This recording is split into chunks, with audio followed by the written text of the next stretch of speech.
Malaysia প্রবাসী অনেকেই passport service centre খুঁজে পায় না। তো আজকে আপনাদের পাসপোর্ট সার্ভিস সেন্টারটা কোথায় এটা আপনাদের আজকে দেখাবো। তো সবাই পুরো ভিডিওটি দেখতে থাকুন এবং আমার ইউটিউব চ্যানেলটি সবাই সাবস্ক্রাইব করে দিন এবং ফেসবুক পেজটি সবাই ফলো দিবেন এবং যারা টিকটক থেকে দেখতেছেন সবাই টিকটক আইডি ফলো দিয়ে পাশে থাকবেন। আজকে দেখাবো মালয়েশিয়াতে যে পাসপোর্ট সার্ভিস সেন্টার। তো পাসপোর্ট সার্ভিস সেন্টারের কাজ হচ্ছে যারা পাসপোর্ট তৈরি হয়েছে এবং পাসপোর্ট সার্ভিস সেন্টার থেকে কালেক্ট করতে হবে এবং এখান থেকে হাই কমিশনার অথবা অফিসে যারা কর্মরত আছে তারা এই পাসপোর্ট গুলো প্রদান করে থাকে। রিসিট নিয়ে এখানে দেখা করতে হয়। তো অনেক প্রবাসীরাই এই অফিসটা খুঁজে পায় না এবং অনলাইন থেকে এই অ্যাড্রেসটা বের করতে পারে না। তো আমি আপনাদেরকে এই ঠিকানাটা দিয়ে রাখবো ডিসক্রিপশনে। এটা কোন জায়গায়, তো এটা আপনারা এই লোকেশনে আপনারা গ্রাব দিয়ে আসতে পারবেন। তো যেখান থেকে আপনাদের পাসপোর্ট তৈরি হয়ে যাওয়ার পরে কালেক্ট করতে হয়, তো এই জায়গাটাই খুঁজে পায় না। তো আজকে আপনাদের এই জায়গাটাই আমি দেখানোর চেষ্টা করব। তো অনেকেই এই জায়গাটা খুঁজে, তো অনেকেই আমাকে মেসেজ করে, তো আমি মেসেজের জবাব দিতে পারি না হয়তো বা আমার সময় তার কারণে। তো এই কারণে আজকে আপনাদের আমি ভিডিওর মাধ্যমে দেখাবো। এটা হচ্ছে কুয়ালালামপুরের ভিতরে এই পাসপোর্ট সার্ভিস সেন্টারটা।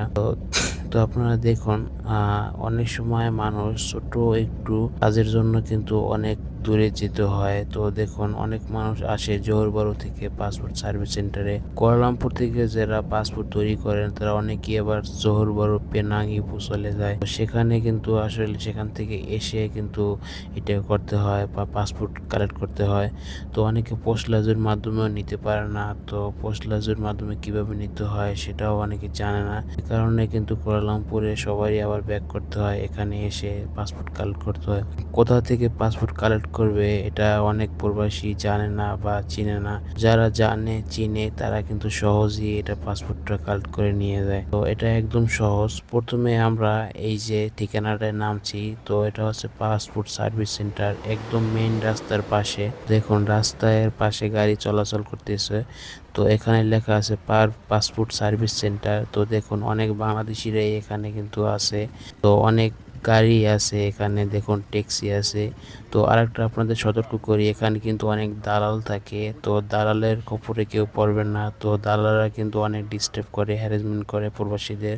তো এখানে যে গেটটা দেখতেছেন, তো এই গেট দিয়ে ভিতরে প্রবেশ করার পরে ভিতরে সিকিউরিটি বসে আছে। তো তার কাছে আমাদের পাসপোর্ট স্লিপটা দিলাম, তো সে উপরে যেতে বলছে। তো উপরে আসার পরে এখানে হাই কমিশনার তো পাসপোর্ট সবাই দেয়। তো ওই যে রিসিট ওইখানে জমার পরে পাসপোর্ট গুলো এখানে কালেক্ট করার পরে সিরিয়াল বাই সিরিয়াল সবাইকে দেয়। তো এটা হচ্ছে পুরান পাসপোর্ট আমি হাতে নিয়ে আসছি।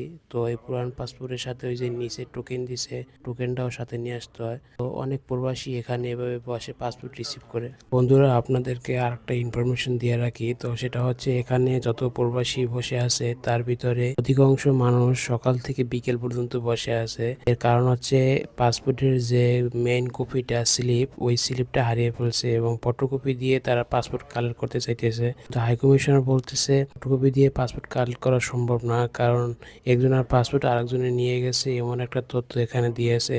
আপনারা যখন আসবেন তখন কিন্তু অরিজিনাল কপিটা নিয়ে আসবেন, আর অরিজিনাল কপি কখনোই হারাবেন না। তো এটার কারণে কিন্তু অনেক বেশি এখানে বসে আছে। তো সবাই এই বিষয়টা মাথায় রাখবেন। তো আজকে আপনাদের দেখালাম মালয়েশিয়া পাসপোর্ট সার্ভিস সেন্টার কোথায় এবং কিভাবে পাসপোর্ট কালেক্ট করতে হয়। তো প্রিয় বন্ধুরা, আমার ভিডিওটি যদি ভালো লেগে থাকে অবশ্যই সাবস্ক্রাইব করে দিবেন এবং ফেসবুক পেজটি সবাই ফলো দিয়ে পাশে থাকবেন। তো ধন্যবাদ সবাইকে।